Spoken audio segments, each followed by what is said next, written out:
तो अभी कुछ दिन पहले ही मैंने एक वीडियो बनाई थी 320 मदरबोर्ड्स के बारे में, जिसमें कि मैंने बताया था कि क्यों आपको एक 320 मदरबोर्ड नहीं लेनी चाहिए और एक 320 मदरबोर्ड लेने की जगह आपको एक कम से कम B450 मदरबोर्ड तो लेनी ही चाहिए।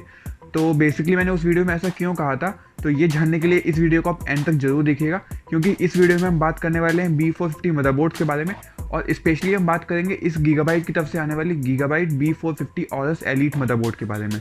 तो अगर आप भी एक B450 मदरबोर्ड लेने के बारे में सोच रहे थे तो इस वीडियो को एंड तक जरूर देखिएगा। और वीडियो शुरू करने से पहले बता दूं, अगर आप इस चैनल पर पहली बार आए तो जाने से पहले चैनल को सब्सक्राइब जरूर कर लीजिएगा और अगर आपको वीडियो अच्छी लगती है तो एक लाइक भी कर दीजिएगा। तो मैं हूं निक, आप देख रहे हैं मेरा चैनल डी टेक्निक। तो चलिए वीडियो शुरू करते हैं। तो अगर बात करें B450 मदरबोर्ड्स के बारे में, तो ये एक बजट कैटेगरी की मदरबोर्ड्स हैं जो कि आपको एक सबसे सस्ती मदरबोर्ड लगभग 5,500 से 6,000 के आसपास देखने को मिल जाती है, जिसको कि अगर एक 320 मदरबोर्ड से कंपेयर करें तो आपको लगभग 1,500 से 2,000 रुपये एक्स्ट्रा पे करने पड़ते हैं एक 450 मदरबोर्ड के लिए।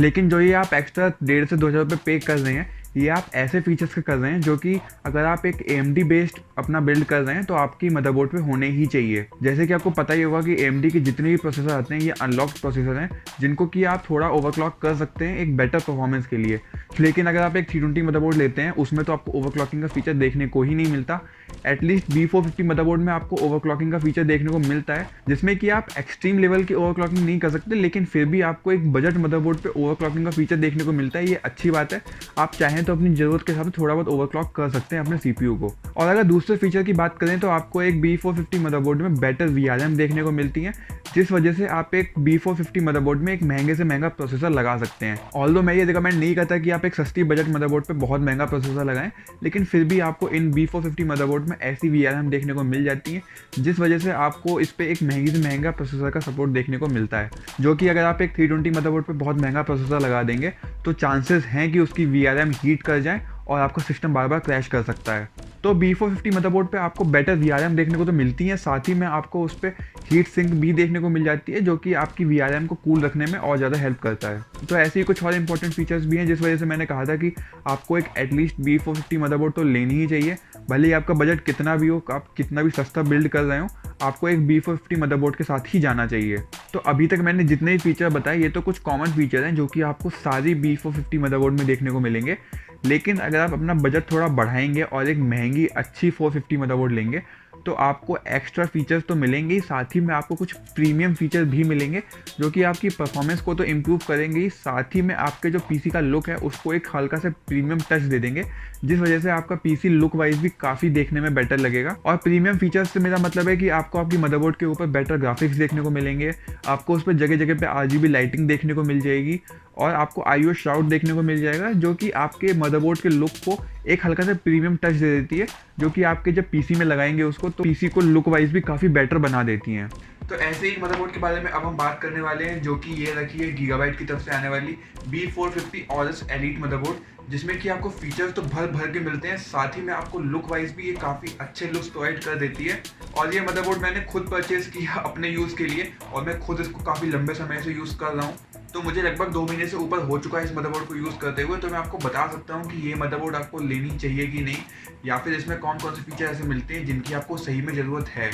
तो अगर बात करें इस मदरबोर्ड के बारे में तो आप इसमें राइजन के 3000 सीरीज तक के लगभग सारे प्रोसेसर लगा सकते हैं। मतलब आप इसमें राइजन 930 900 जैसे महंगे पावरफुल CPU भी आराम से लगा सकते हैं, क्योंकि आपको इसमें काफ़ी अच्छी VRMs देखने को मिल जाती है और साथ ही में आपको उनके ऊपर एक अच्छी हीट सिंक भी देखने को मिलती है, जिस वजह से आप इसमें राइजन का एक महंगे से महंगा पावरफुल CPU भी आराम से लगा सकते हैं। ये बिना किसी प्रॉब्लम के उन सबको सपोर्ट कर लेता है। और साथ ही में आपको इसमें 6 टेम्परेचर सेंसर भी देखने को मिल जाएंगे, जिसमें से कि एक आपके AM4 सॉकेट पे लगा हुआ है जिसमें कि आप अपना CPU लगाएंगे, एक VRM पे लगा हुआ है, एक चिपसेट पे और बाकी 2-3 इधर उधर लगे हुए हैं, जो कि आपके पूरे मदरबोर्ड के टेम्परेचर को अच्छे से मॉनिटर करते हैं। और अगर आपका कोई कंपोनेंट अगर सही से काम नहीं कर रहा है या फिर कोई कंपोनेंट आपका ओवरहीट कर रहा है तो आपको मॉनिटर पे डिस्प्ले कर जाएगा, जिसकी वजह से आप कोई फ्यूचर में होने वाले डैमेज से नुकसान से बच सकते हैं।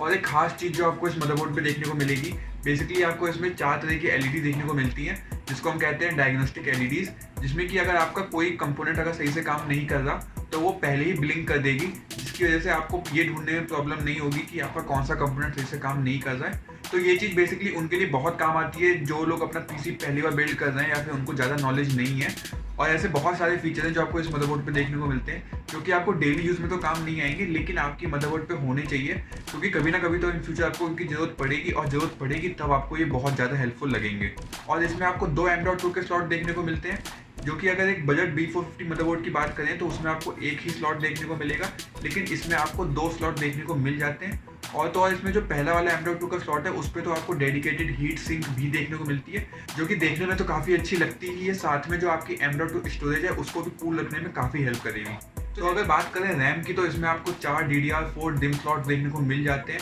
जो कि सपोर्ट करता है 64 GB तक की रैम, जिसमें कि आप 3600 मेगाहर्ट्ज तक की रैम लगा सकते हैं ओवरक्लॉक करके, और बिना ओवरक्लॉक करके आप इसमें 3000 मेगाहर्ट्ज तक की रैम आराम से लगा सकते हैं। तो अगर बात करें कुछ कनेक्टिविटी फीचर्स की, तो इसमें आपको टोटल 6 SATA कनेक्टिविटी पोर्ट्स देखने को मिल जाते हैं, और साथ ही में इसमें आपको टोटल 4 PCI स्लॉट भी देखने को मिल जाते हैं, जिसमें कि 2 जो है वो फुल साइज़ के और 2 छोटे छोटे वाले हैं। जो पहला वाला स्लॉट है वो X16 वाला है, और जो दूसरा बड़ा फुल साइज वाला स्लॉट है वो X4 वाला है, और जो बाकी छोटे छोटे स्लॉट्स हैं वो X1 वाले हैं, जिसमें कि आप अपने एक्स्ट्रा पेरिफेरल लगा सकते हैं, like sound card, video card, wifi card, ऐसे कुछ भी अपने लगा सकते हैं। तो अगर बात करें डिस्प्ले पोर्ट्स की, तो इसमें आपको टोटल 2 डिस्प्ले पोर्ट देखने को मिलते हैं। पहला वाला जो है वो DVI-D पोर्ट है, और जो दूसरा वाला है वो HDMI पोर्ट है, लेकिन वो तभी काम करेंगे जब आप इसमें कोई APU लगाएंगे, मतलब कि ऐसा CPU लगाएंगे जिसमें आपको इंटीग्रेटेड ग्राफिक्स देखने को मिलते हैं। लेकिन अगर आप कोई बिना इंटीग्रेटेड ग्राफिक वाला CPU लगाएंगे तो आपको एक डेडिकेटेड ग्राफिक कार्ड लगाना ही पड़ेगा, नहीं तो आप अपना वीडियो आउटपुट नहीं ले पाएंगे।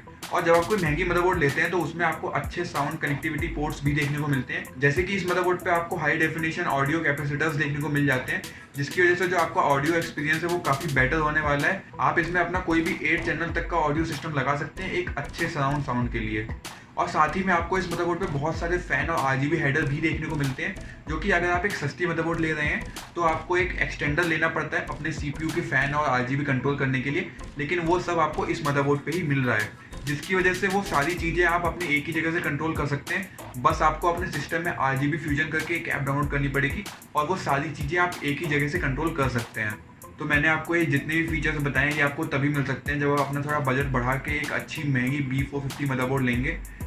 नहीं तो अगर आप अपना बजट नहीं बढ़ा सकते तो भी मैं यही कहूँगा कि आप एक 320 मदरबोर्ड से तो एक सस्ती बजट वाली 450 मदरबोर्ड ही लीजिए, जो कि आपने अगर ये पूरी वीडियो देखी है तो समझ में आ ही गया होगा ये मैं क्यों कह रहा हूँ। तो अगर आपने ये वीडियो पूरी देख ली है तो आई होप आपको ये वीडियो पसंद आई होगी, लेकिन अगर फिर भी आपका कोई डाउट रहता है तो नीचे आप कमेंट में पूछ सकते हैं। और अगर आपको 320 मदरबोर्ड वाली वीडियो देखनी है तो वो भी ऊपर लिंक आ रहा होगा, आप चेकआउट कर सकते हैं, या फिर आपको डिस्क्रिप्शन में भी लिंक मिल जाएगा, वहाँ से भी जाके देख सकते हैं। तो वीडियो एंड करने से पहले एक छोटी सी रिक्वेस्ट है कि मेरे चैनल पे ऑलमोस्ट 100 सब्सक्राइबर होने वाले हैं, तो अगर आप ये वीडियो देख रहे हैं और अभी तक आपने चैनल को सब्सक्राइब नहीं किया है तो जाने से पहले चैनल को सब्सक्राइब जरूर कर लीजिएगा। और अगर आपको ये वीडियो पसंद आई हो तो जाने से पहले वीडियो को लाइक भी कर दीजिएगा। तो मैं मिलता हूँ आपको अगली वीडियो में, तब तक के लिए बाय बाय।